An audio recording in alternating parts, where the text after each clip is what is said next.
નમસ્કાર દર્શક મિત્રો, આપ જોઈ રહ્યા છો i7 ન્યૂઝ ગુજરાતી। હું છું પાયલ બામભણિયા। તો જોઈએ આજના મહત્વના સમાચારમાં।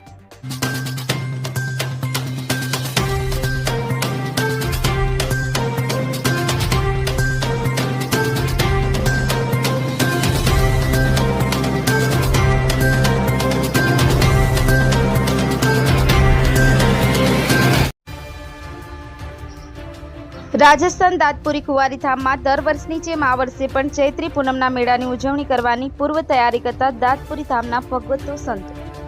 મળતી માહિતી મુજબ તારીખ 23/4/2024ના રોજ ગુજરાતને અડીને આવેલા રાજસ્થાનમાં નિકળંગી દળ દાંતપુરી ધામના ભક્તો સંતો મહંતો દ્વારા ચૈત્ર પૂનમના મેળાની પૂર્વ તૈયારી કરતા દાંતપુરી ધામના ભક્તો સંતો મહંતો જોવા મળી રહ્યા છે। તો તમામ રાજસ્થાન, મધ્યપ્રદેશ અને ગુજરાતના તમામ ભક્તો સંતો મહંતોએ આવનાર નવા વર્ષના તૈયારી સારું વર્ષ નીવડે તે માટે પંચ દ્વારા નિયમ કરવા આવનાર ઘાતક સમસ્યા ભારત દેશ પર આવતી આફતથી બચવા માટેના સમયમાં કેવી રીતે બચવું અને આવનાર વર્ષમાં ખેતી કરવાનો શુભ દિવસ નક્કી કરવામાં આવશે। તો સૌ ભક્ત ભક્તાણીઓ પધારી અને દર્શન કરવા ભાવભીનું આમંત્રણ આપવામાં આવે છે। જય ગુરુ માલિક। બ્યુરો ચીફ કાળુભાઈ ડામોર સાથે કેમેરામેન સેનસિંહ બારિયા, રમેશ સત્યની સાથે। લાઈક કરો, શેર કરો, સબસ્ક્રાઇબ કરો i7 ન્યૂઝ ગુજરાતી।